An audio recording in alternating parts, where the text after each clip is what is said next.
Hello बच्चों, चलिए इस सवाल को सॉल्व करते हैं। तो सवाल है हमारा मैच द फॉलोइंग का, जिसमें दो कॉलम्स दिए हुए हैं। पहले में ए जेनेटिक्स, बी चेकरबोर्ड, सी हैप्लॉइड या डी एल। चलिए इन सारे टर्म्स को एक एक करके समझते हैं। तो सबसे पहला टर्म है हमारा जेनेटिक्स। जेनेटिक्स एक तरीके का ब्रांच ऑफ साइंस है जिसमें हम जीन, हेरिडेटरी और वेरिएशंस के बारे में पढ़ते हैं। ठीक है ना। It is the branch of science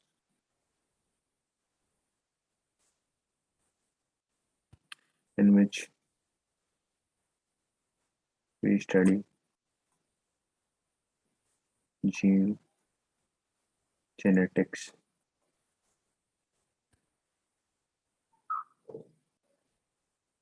gene and genetic variation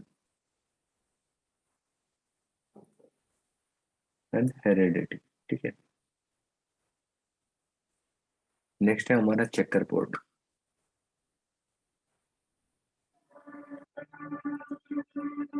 checker board के बारे में हम जैसे देखते हैं, चेस खेलते हैं ना, तो चेस खेलते थे जिसमें एक ब्लू रीजन और सॉरी एक व्हाइट रीजन और एक ब्लैक रीजन होता है ना। चेकर बोर्ड बिल्कुल इस तरीके से बोलते हैं।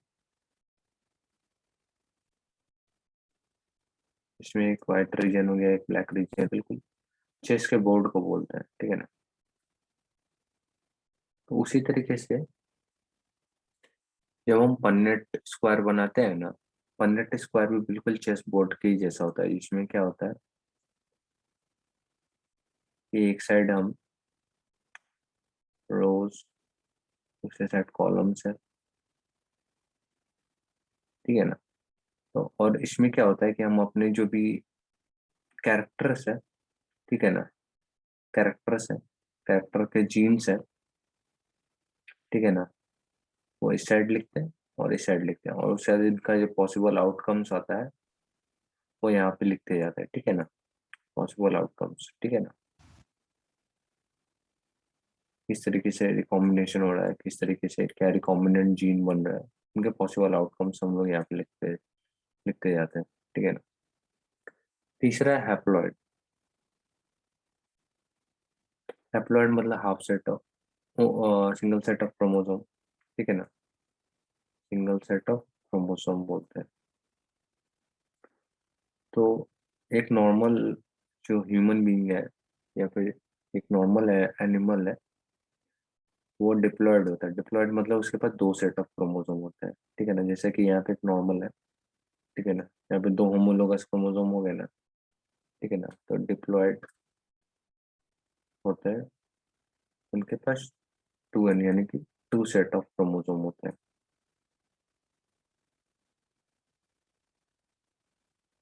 जैसा कि हम इस पिक्चर में देख पा रहे हैं। यहाँ पे एक क्रोमोसोम है, यहाँ पे उसका एक कॉपी है, जो पूरा मिला के एक सेट बना देता है। डिप्लॉयड मतलब हो गया टू सेट ऑफ क्रोमोसोम, तो हैप्लॉयड मतलब हो गया इसके पास एक ही सेट है। ठीक है ना। ये बिल्कुल ऐसे रहेगा, अकेला रहेगा। एलील का मतलब होता है कि alternating form of the same gene. जैसे मान लिया जाए alternative form of the same gene. तो चलिए इसको समझने की कोशिश करते हैं। तो एक जीन है, ठीक है ना, जिसका जो कैरेक्टर आएगा, कैरेक्टर है वो टॉलनेस का। ठीक है ना। टॉलनेस का। तो अब टॉलनेस दो तरीके के हो सकते हैं। मतलब एक बहुत ज्यादा टॉल है, ठीक है ना। टॉलनेस का मतलब कि सॉरी, इधर हम बोल सकते हैं टॉलनेस नहीं, हाइट।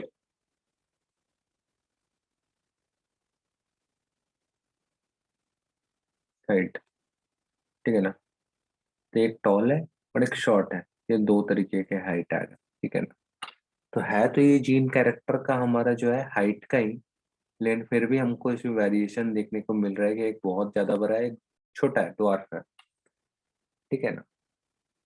तो उसी को हम बोलते हैं। तो ऐसा क्यों हो रहा है? तो ये एलील के कारण हो रहा है। तो एलील भी क्या कर रहा है कि एक अल्टरनेटिव कैरेक्टर दे रहा है। ठीक है ना। तो मान लीजिए जीन का एक कैरेक्टर है, ठीक है ना, तो उसका अल्टरनेटिव कैरेक्टर क्या हो गया? Small T. और ये दोनों जो है आपका जो है हाइट को ही रिप्रेजेंट कर रहे हैं। ठीक है ना। तो चलिए अब मैच द फॉलोइंग बनाते हैं। तो ए जेनेटिक्स, जेनेटिक्स जो होता है हमारा हेरिडिटी और वेरिएशंस का स्टडी करते हैं। तो ए का 2 हो गया, ए का 2 हो गया, ठीक है ना। चेकर बोर्ड और पन्नेट स्क्वायर, ठीक है ना। पन्नेट स्क्वायर बिल्कुल एक ही तरीके का उसमें भी अरेंजमेंट्स होता है, ठीक है। जैसे चेकर बोर्ड में हम चेस बोर्ड के जैसा रहता है, और पन्नेट स्क्वायर रहता है आपका जिसमें कि पॉसिबल आउटकम्स निकालते हैं जिसमें जीन्स के, ठीक है ना। तो ए का 3 हो गया। हैप्लॉइड मतलब half single set of chromosome होता है, और मोनोप्लॉइड का केस भी सेम है। मोनोप्लॉइड में मतलब क्या होता है कि आपका एक ही सिंगल सेट ऑफ क्रोमोसोम होता है, ठीक है ना।